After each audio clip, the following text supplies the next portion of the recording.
Hey everyone, welcome to this explainer on the foundations of propositional logic equivalence. Today, we are looking at the foundational rules that basically act as the cheat codes for clear reasoning and logic.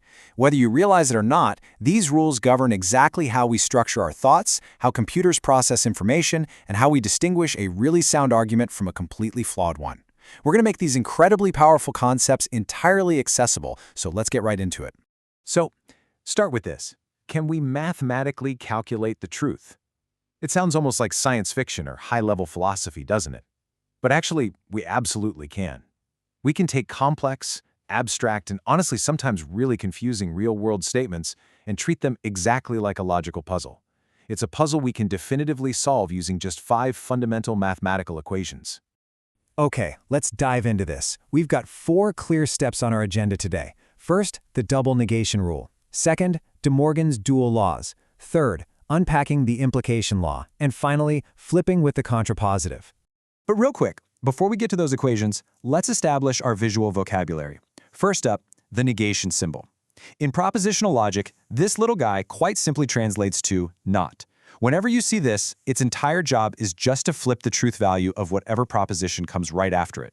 Next, we have this upward pointing wedge. This is the conjunction symbol, which in plain English just means and. So if you see 2 separate logical statements connected by this upward wedge, it's a strict package deal. It means both of those statements absolutely must be true together for the whole expression to be true. Conversely, flip it upside down and that downward pointing wedge is disjunction, or.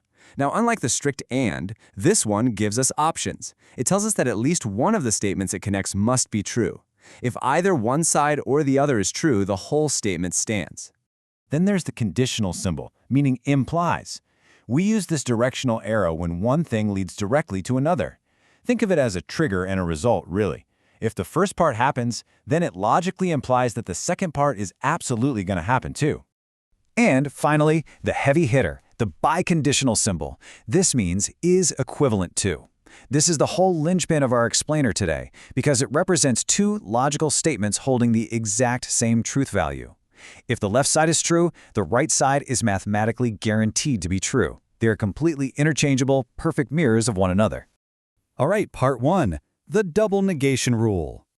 Now, what's really interesting about this slide is how it perfectly captures a quirk of human communication, but makes it rigorously mathematical. The rule states that the negation of not P is equivalent to P.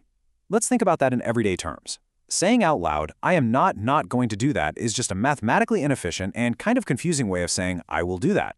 When you stack 2 negations right next to each other, they just cancel each other out, leaving you exactly where you started with the original positive proposition. Moving right along to number 2, De Morgan's dual laws. And this brilliantly illustrates an incredibly elegant mathematical symmetry. Look at the first law.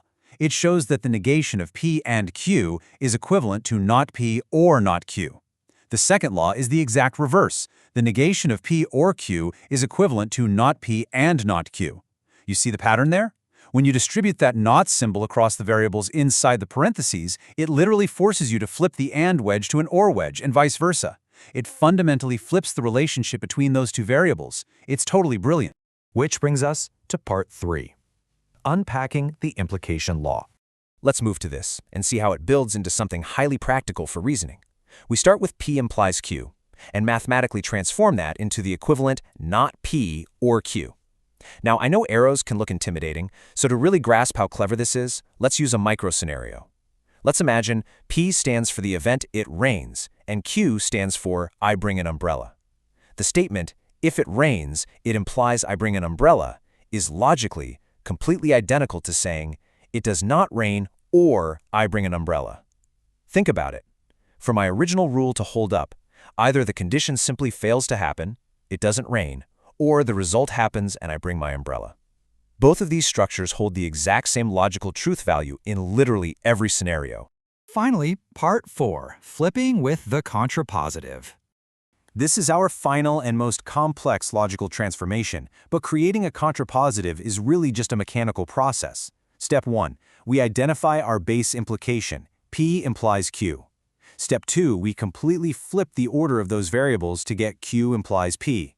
And then step 3, we attach a negation to both sides resulting in not Q implies not P. What this sequence proves is that P implies Q is strictly equivalent to not Q implies not P. Going right back to our trusty umbrella example, the statement, "If it rains, I bring an umbrella," is perfectly logically identical to stating, "If I did not bring an umbrella, it implies it did not rain." Because, well, if it had rained, the umbrella would be there. It's a beautifully powerful way to reverse engineer the truth of a statement. So the crucial point is that this serves as your ultimate logical toolkit. We've carefully unpacked all 5 of the fundamental equivalences: the single-double negation rule, the 2 symmetrical De Morgan's laws, the clever implication law, and finally, the reverse-engineered contrapositive. And honestly, by mastering these exact rules, you are grounding yourself in the very same logic that structures massive database queries, runs the algorithms behind global search engines, and helps debaters build incredibly sound, winning arguments. It's the whole shebang, all built entirely on this exact underlying mathematical logic. As we bring this explainer to a close, I want to leave you contemplating this question. How often do you, or perhaps completely break, these logical laws in your daily life? It is so easy to think of mathematical logic as something strictly confined to dry textbooks or lines of computer code. But the reality is, every single time we argue a point with a friend, make a really complex decision, or draw a conclusion from the evening news, we are relying on these very same equivalences. So the next time you find yourself trying to definitively prove a point, take a step back and ask yourself if your logic actually holds up to De Morgan or the contrapositive. Thank you so much for exploring the foundations of propositional logic equivalence with me. Keep analyzing, keep questioning, and use these tools to keep your thinking sharper than ever.